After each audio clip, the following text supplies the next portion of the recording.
Standard number 1 of the NAEYC standards, Child Development and Learning in Context. Here's the entire standard. I'll give you a little bit of time to just read over that, take it in.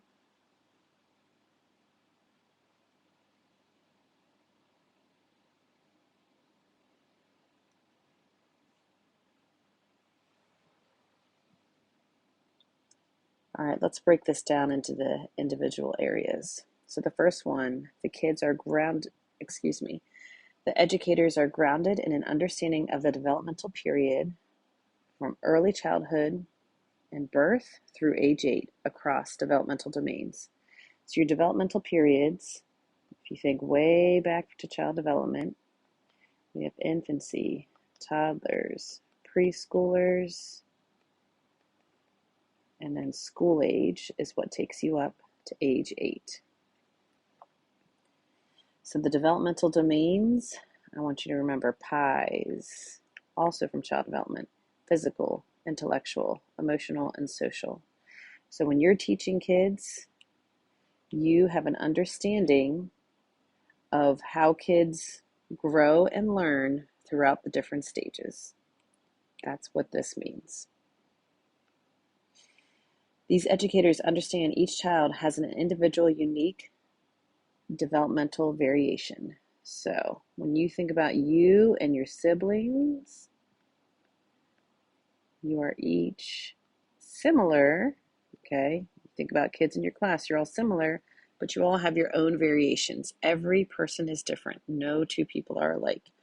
So when you're planning lessons for students, you want to keep that in mind, that every kid is a little bit different. Next, these educators understand that children learn and develop within relationships and multiple contexts, including families, cultures, languages, communities, and society. Okay, so we've got little old Adams County here, New Oxford's over here. Okay, it's going to be a little different than if you live in Florida, in Wisconsin, in California. Okay, our community, where we have our language, even our own cultures, is going to be different than if you lived in another state in another country. Okay, so kids learn through relationships. Once they go to school, the parents are not the only influence on kids. And multiple contexts. So kids can learn through videos, they can learn through interactive learning, notes with a teacher, stuff like that. Lastly, these educators use multi-dimensional knowledge to make evidence-based decisions about how to carry out their responsibilities. All right, so you want to think of little kids and how can you make them grow? How can you best help them reach their full potential?